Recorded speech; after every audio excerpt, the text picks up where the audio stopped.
नमस्कार, आप देख रहे हैं सिटी पोस्ट और मैं हूं अभिषेक मिश्रा। क्या बीजेपी और जेडीयू के बीच एक बार फिर ठन गई है? क्या जेडीयू और बीजेपी की दोस्ती दरकने के कगार पर है? यह सवाल और बड़ा हो गया है और इस सवाल की गुंजाइश इसलिए भी है क्योंकि लगातार जेडीयू और बीजेपी के बीच का टकराव भीषण हो गया है। अगर आप ये अंदाजा लगा रहे हैं कि हम ये सवाल इस वजह से उठा रहे हैं क्योंकि मंत्री रामसूरत राय नाराज हैं मुख्यमंत्री नीतीश कुमार के फैसले से। अंचलाधिकारियों के ट्रांसफर के आदेश को रद्द किया है मुख्यमंत्री नीतीश कुमार ने। तो आप गलत सोच रहे हैं। सिर्फ रामसूरत राय की नाराजगी का मामला नहीं है, एक के बाद एक कई मामले सामने आ रहे हैं। पिछले दिनों डॉक्टर संजय जायसवाल जो भारतीय जनता पार्टी के प्रदेश अध्यक्ष हैं और जेडीयू के बड़े नेताओं यानी जेडीयू के राष्ट्रीय अध्यक्ष और जेडीयू संसदीय बोर्ड के अध्यक्ष उपेंद्र कुशवाहा के बीच जो लड़ाई छिड़ी वो भी सब जानते हैं। मिथिलेश तिवारी पार्टी के पूर्व विधायक कह रहे हैं कि हिंदुओं के वोट से भी सरकार बनी है, इसलिए तीर्थ भवन बनाइए। अगर हज भवन बनाए तो लगातार आईना दिखाया जा रहा है मुख्यमंत्री नीतीश कुमार को। सुशासन पर सवाल उठाया जा रहा है, शिक्षा पर सवाल उठाया जा रहा है और इसलिए यह बड़ा सवाल है कि क्या अब अंदर अंदर कोई खिचड़ी पक रही है। जेडीयू बीजेपी की दोस्ती की एक्सपायरी डेट आ गई है और यह दोस्ती दरकने वाली है। राष्ट्रपति चुनाव के बाद क्या कोई खेल हो जाएगा? ये तमाम सवाल हैं और जिन सवालों के जवाब अभी मिलने बाकी हैं। जरा अंदाजा लगाइए क्या स्थिति है।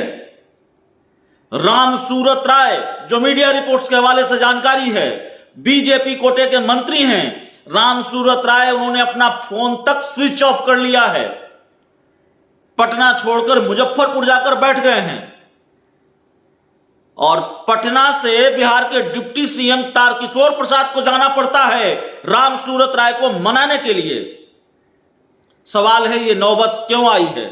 और सवाल यह भी है कि अंचलाधिकारियों के ट्रांसफर के मामले ने क्या अब इतना तूल पकड़ लिया है कि बीजेपी ने और खासकर रामसूरत राय ने इसको अपनी नाक का सवाल बना लिया है। रामसूरत राय कल ही कह चुके हैं कि अगर स्वतंत्र रूप से काम नहीं कर सकते तो फिर मंत्रालय चलाना बेवकूफी है, विभाग चलाने का कोई फायदा नहीं है, जनता दरबार नहीं लगाऊंगा और भी तमाम तरह की बातें रामसूरत राय ने कही है। और इन तमाम बयानों से यह साफ होता है कि जेडीयू और बीजेपी के बीच सब कुछ ठीक नहीं है, बहुत कुछ ठीक नहीं है, क्योंकि रामसूरत राय के बयान पर जेडीयू का पलटवार भी सामने आया है। मंत्री नीरज कुमार ने क्या कहा है वो हमने आपको सुना दिया है। निखिल मंडल ने भी क्या कहा है वो भी आप जानते हैं। निखिल मंडल ने कहा है किस माफिया और किस माफिया की बात करते हैं बिहार में, सारे माफिया जेल में हैं सुशासन राज में। तो तमाम तरह के एक्शन रिएक्शन वार पलटवार सामने आ रहे हैं और इस बीच बड़ी खबर यही है कि रामसूरत राय मुजफ्फरपुर जाकर बैठ गए हैं। डिप्टी सीएम को मनाने पहुंचना पड़ता है, आधे घंटे तक बातचीत होती है, उसके बाद डिप्टी सीएम दरभंगा रवाना हो जाते हैं।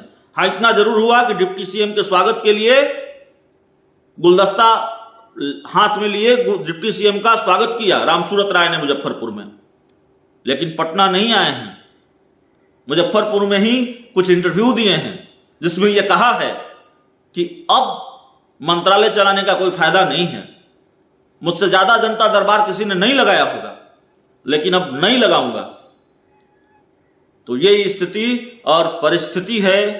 एनडीए में भीषण युद्ध है, भीषण घमासान है और दोस्ती दरकने के कगार पर है। इस पूरी रिपोर्ट में इतना ही, इस पूरी खबर में इतना ही। बहुत बहुत धन्यवाद।